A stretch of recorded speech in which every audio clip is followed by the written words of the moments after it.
पढ़ रहे हैं क्लास 11 की एनसीईआरटी पाठ्यक्रम पर आधारित गणित की पुस्तक का अध्याय नंबर 9, जिसके भाग 16 तक के वीडियोस बच्चों अपन देख चुके हैं। बच्चों जस्ट पिछले वीडियो में हमने गुणोत्तर श्रेणी के एग्जाम्पल्स हमने किए जो कि किस पर आधारित थे, nवें पद के सूत्र पे और n पदों के योगफल के सूत्र पे। आपका कॉन्फिडेंस बढ़ा बच्चों। अब एक छोटी सी बात और, इसको समझने के बाद हम तुम्हारी पाठ्यपुस्तक के प्रश्न बच्चों करने में सक्षम होने लग जाएंगे। गुणोत्तर माध्य व समांतर माध्य के बीच संबंध। बच्चों समांतर माध्य के बारे में मैंने तुम्हें समझा दिया पहले। समांतर माध्य क्या होता है? संख्याओं का योगफल बटा जितनी भी संख्या उससे डिवाइड कर दो, पदों का योगफल बटा पदों की संख्या। अब गुणोत्तर माध्य के बारे में चर्चा करते हैं ना, ध्यान से देखिए बच्चों। गुणोत्तर माध्य यानी कि बीच में बच्चों क्या बनेगी? जीपी बनेगी एक, है ना। अब जीपी कैसे बनेगी इस बात का ध्यान से देखो। जैसे हम बोले कि दो ब्लैंक, एक खाली स्थान मैंने दे दिया और दे दिया 8, कि 2 व 8 के बीच कौन सी संख्या आएगी, कौन सा अंक आएगा कि जिससे प्राप्त अनुक्रम एक गुणोत्तर श्रेणी बन जाए। अब सर छोटे से में तो हम अंदाजा लगा लेंगे, 2 दूनी 4, 4 दूनी 8, यानी कि 4 आंसर आएगा। बोलो हाँ है ना? अरे ये बोलना चाह रहे हो ना। लेकिन ज़्यादा आ जाए तो फिर समस्या आ जाती है ना बच्चों। तो प्रॉपर मेथड की रिक्वायरमेंट हमारे पास है ना। यहाँ पे 4 बच्चों गुणोत्तर माध्य हो गया। यदि समांतर श्रेणी के बीच के बंद निकाले तो उनको समांतर माध्य बोलते हैं ना, कि 2 खालिस्तान 6, 2 खालिस्तान 4 बोलते तो बीच में कौन आएगा? 3 आएगा। 2 और 1 3 और 1 4, है ना। उसी प्रकार से 2 दूनी 4, 4 दूनी 8। लेकिन सब प्रॉपर मेथड क्या होता है ध्यान से देखो बच्चों ना। यदि हम 2 पदों की बात करें बच्चों, कितने की? 2 की, तो 2 पदों के मध्य, है ना। 2 पदों से मतलब है कि ए व बी के मध्य यदि हमें गुणोत्तर माध्य निकालना हो तो आंसर आएगा बच्चों √AB या AB की पावर 1/2। दोनों को गुणा करो और एक पावर 1/2 लगा दो। 3 की बात करें, 3 का गुणोत्तर माध्य क्या होगा? तो तीनों को गुणा करो, घात 1/3 लगा दो, या छोटा सा 3 यहां पे लगा दो। इसको ये तो बोलते हैं 3 का घनमूल, मतलब इन तीनों का घनमूल, एबीसी का घनमूल जनरली बोल दो तुम, क्यूब रूट बोल दो ना। 4 का गुणोत्तर माध्य हमें निकालना है तो बच्चों हम क्या करेंगे? चारों को गुणा करेंगे और घात 1/4 लगा देंगे। यानी कि n का निकालना है तो घात 1/n हम लगा देते हैं। बस इतनी सी बात है। तो देखो यहाँ पे इन 2 का निकाल रहे हैं तो दोनों को गुणा करो, 8 दूनी 16 और अंडर रूट कर दो। आंसर कितना आ गया? 4। खत्म। बहुत आसान है क्या? तो यही बात यहाँ पे लिखी हुई है बच्चों। 2 धनात्मक संख्याओं a तथा b का गुणोत्तर माध्य √AB है, इसलिए 2 व 8 का गुणोत्तर माध्य 4 है। हम देखते हैं कि 3 संख्याओं 2 4 8 का गुणोत्तर श्रेणी के क्रमागत पद है। यह 2 संख्याओं के गुणोत्तर माध्य की धारणा के व्यापकीकरण की ओर अग्रसर करता है। जो बातें समझाई वही तो लिखी हुई है, ठीक है। तो इसको स्किप करते हैं बच्चों, कोई इतनी काम की चीज़ नहीं है। आगे बढ़ो। ये जब एग्जाम्पल आएंगे मैं तो और समझा दूंगा, उन्हीं बातों को बस ढंग से लिखा हुआ है यहाँ पे, है ना। उदाहरण नंबर 17, ऐसी 3 संख्याएं ज्ञात कीजिए जिनको 1 तथा 256 के बीच, यानी कि 1 और 256 के बिटवीन बच्चों 3 संख्याएं हैं, G1 G2 G3, गुणोत्तर माध्य 256 कि प्राप्त अनुक्रम एक गुणोत्तर श्रेणी बन जाए। तो बच्चों तरीके बहुत सारे, देखो हम निकालते हैं कैसे। इधर आओ। पहली बात सर, यहाँ पे एक काम करो आप, इसको तो हम बोलेंगे A, ठीक है। इसको बोलेंगे AR, इसको बोलेंगे AR², ठीक है। इसको बोलेंगे AR³, इसको बोलेंगे AR⁴। तो यहाँ पे बच्चों हमने देखा कि AR⁴ का मान 256 हमने प्राप्त कर लिया। बोलो हाँ या ना। A का मान 1 है, यानी कि R⁴ बोले तो यहाँ पे बच्चों 4⁴ कर देगा, है ना। तो यहाँ पे हमने देखा कि R बराबर हमें 4 प्राप्त होता है, A का मान बच्चों में 1 प्राप्त होता है। अब प्रश्न क्या बोल रहा है कि उन तीनों संख्याओं का मान ही तो हमें निकालना है। तो R का मान 4 प्राप्त है, इसको 4 से गुणा करो 4, इसको 4 से गुणा करो, जल्दी बोलो 16, इसको 4 से गुणा करो 64, इसको 4 से गुणा करो 256, 4 चौक 16, 2 देखो 4 चौक 16, 4 छक्का 24 और 1 25, 256। बिल्कुल क्लियर है क्या बात समझ में आई है? कुछ भी नहीं किया ना। बस हमें पदों का पता होना चाहिए। पदों का फॉर्मूला क्या था? AR⁴n-1। पहला पद और अंतिम पद दिया हुआ है, हमने निकाल लिया, सारा आंसर आ गया। और आप देख लेना लैंग्वेज इसकी। आगे बढ़ते हैं। समांतर माध्य व गुणोत्तर माध्य के बीच संबंध, इसको मैं इसी में समझाया था, बहुत आसान है। पर जो समांतर माध्य हमने पहले पढ़ लिया, दोनों को जोड़ेंगे, 2 का भाग देंगे, पावर 1/2 लगा देंगे।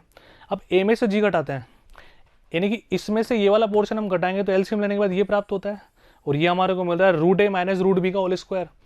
एक बार एक काम करो, root a minus root b के होल स्क्वायर को ए माइनस बी के होल स्क्वायर के फॉर्मूले से खोलो, a square plus b square minus 2ab। बच्चों दुनिया का कोई भी परफेक्ट स्क्वायर, कोई भी पूर्ण वर्ग, कभी किसी पूर्ण वर्ग का मान नेगेटिव आ सकता है क्या बच्चों? नहीं आ सकता ना। तो हम बोलते हैं कोई भी परफेक्ट स्क्वायर हमेशा, कोई भी परफेक्ट स्क्वायर हमेशा ग्रेटर देन इक्वल टू 0 होगा। तो इस परफेक्ट स्क्वायर को हमने क्या ले लिया? ग्रेटर देन इक्वल टू 0, है ना?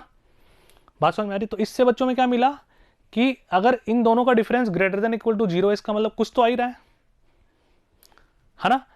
तो हमें ये मिलता है कि समांतर माध्य इज ग्रेटर देन और इक्वल टू गुणोत्तर माध्य। इस बात का विशेष ध्यान रखना, क्योंकि ये इक्वल कब हो सकता है?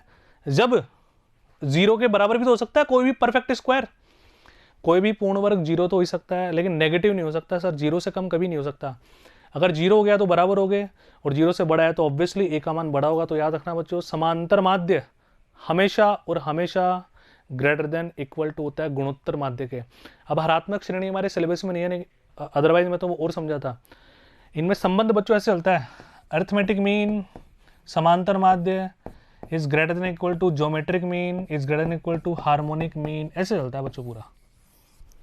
समांतर माध्य सबसे बड़ा होता है, उसके बाद गुणोत्तर माध्य, उसके बाद हरात्मक माध्य। बराबर भी हो सकते हैं आपस में, लेकिन अगर बड़े छोटे की बात करें तो इस तरह से ऑर्डर हमारा फॉलो होगा। बात समझ में आ गया बच्चों? आ जाओ एग्जाम्पल करते हैं इस पर आधारित। यदि दो धनात्मक संख्याओं a तथा b के बीच समांतर माध्य, a तथा b के बीच समांतर माध्य बच्चों कितना है? 10, तथा गुणोत्तर माध्य यानी कि अंडर रूट ab ये दे दिया बच्चों 8, तो संख्या निकालनी है, निकाल लेते हैं, कौन सी बड़ी बात है बच्चों। a प्लस बी का मान आ गया हमारे पास 20, ठीक है, यहां पे आओ। ए बी का मान आ गया बच्चों 64, 64, अरे 64 ही आएगा ना, कोई चिंता वाली बात थोड़ी है। अब देखो बच्चों, हमें निकालना है ए और बी की वैल्यू, ए और बी की वैल्यू हमें निकालनी है। तो बच्चों बहुत आसान तरीका, देखो ध्यान से। सबसे पहली बात वर्बली बात करेगा, वर्बली समझाता हूँ। 16 और 4 बच्चों कितने होते हैं? 20, और 16 चौको 64। अब सर ए का मान आपने 16 ले लिया, बी का मान 4 ले लिया, तो भी सेटिस्फाई करेगा। ए का मान 4 ले लो, बी का मान 16 ले लो, तो भी सेटिस्फाई करेगा। खत्म। अब इसको सोल्व करना, तुम तुम्हारा मन करे वैसे कर दो ना, क्या फर्क पड़ता है? देखो एक तरीका ये भी होता है, ए माइनस बी निकाल लूँ पहले। यहाँ प्रॉपर यहाँ से ए का मान निकालो, 20 माइनस बी, यहाँ पे रखो, द्विघात समीकरण बनेगा, उसको सोल्व कर लो, 2 आंसर आ जाएंगे वैसे ही, है ना? बी के 2 आंसर आ जाएंगे तो ए के भी 2 होंगे। देखते हैं, ए माइनस बी के होल स्क्वायर को अपन ऐसे लिख सकते हैं, ए प्लस बी का होल स्क्वायर के बैलेंस है क्या? सर नहीं है, क्योंकि यहाँ पे आएगा प्लस का 2ab, यहाँ पर आएगा माइनस का 2ab। तो माइनस का 2ab लाने के लिए माइनस का 4ab यहाँ पे कर देगा। अब तो सही है। तो बच्चों देखो, a माइनस बी की वैल्यू यहाँ से आ जाएगी under root plus minus a plus B का होल स्क्वायर यानी कि 400 माइनस ए बी का मान है 64, 64 को 4 से गुणा करो। तो पहले बच्चों 64 को 4 से गुणा करने से पहले 60 को 4 से गुणा करो, 6 चौक 24, 240, अब 16, अब वापस 4 को 4 से कर दो, तो 240 में 16 जोड़ दो बच्चों, आंसर कितना आता है? 256 घटा दो बच्चों। 256 यदि हम घटाते हैं, कितना घटाते हैं? 256। तो 256 घटाने पर बच्चों एक तो यहाँ पे हमारे पास कितना बचा? 44, 144। ए माइनस बी का मान बचा 144, 144 का रूट करेंगे तो 12 यानी कि प्लस माइनस 12। एक बार a माइनस बी का मान 12 ले लो, एक बार a माइनस बी का मान माइनस का 12 ले लो। देखो इधर आओ, यही तो मजा है बच्चों। a प्लस बी बराबर 20, a माइनस बी का मान एक बार मैंने प्लस का 12 ले लिया, तो जोड़ो 2a, ठीक है, तो 2 3, a का मान प्राप्त होता है 16। एक बार a माइनस बी का मान माइनस का 12 ले लो, जोड़ो 2a 8, a का मान 4 प्राप्त होता है। तो a के 2 मान प्राप्त हो गए, तो b के भी 2 ही मान प्राप्त होंगे। यदि a का मान 16 लेते हो तो b का मान प्राप्त होता है 4, a का मान 4 लेते हो तो b का मान प्राप्त होता है 16। प्रश्न यही तो बोलना चाह रहा है, कोई अलग बात थोड़ी की मैंने, सारी वही बातें हैं ना बच्चों, बहुत आसान बातें हैं। क्या इसकी लैंग्वेज इस तरह से अपने को लिखनी पड़ेगी, इस बात का विशेष ध्यान रखना। इसी के साथ ये वीडियो समाप्त होता है। अगले पार्ट में बच्चों हम प्रश्नों के साथ मिलेंगे, उससे पहले आप सभी ट्राई करें, क्योंकि जितने भी कॉन्सेप्ट डिफरेंट थे मैंने सारे तुम्हें पढ़ा दिए बच्चों। अब तुम इस काबिल बन गए कि तुम प्रश्न पहले ट्राई कर लो, कोई छोटी मोटी गलती फिर भी तुम्हारे से रह जाती है तो वीडियो तुम्हारे पास है ही, वापस देखो तुम वीडियो को, दिक्कत वाली बात नहीं है। गुरुजी का पूरा कंट्रोल, यानी कि मेरा पूरा कंट्रोल आपके हाथ में है। आप 10 बार देखो, 5 बार देखो, जहाँ पे आपको लगा कोई संदेह है, अटक गए, समझ में नहीं आया, दोबारा देखो उसको, 3 बार देखो उसको, स्पीड स्लो करो, स्पीड तेज करो, सब कुछ तुम्हारे हाथ में है। बस तुम्हारी नीयत होनी चाहिए बच्चों पढ़ने की। दुनिया की कोई ताकत तुम्हें नहीं रोक सकती।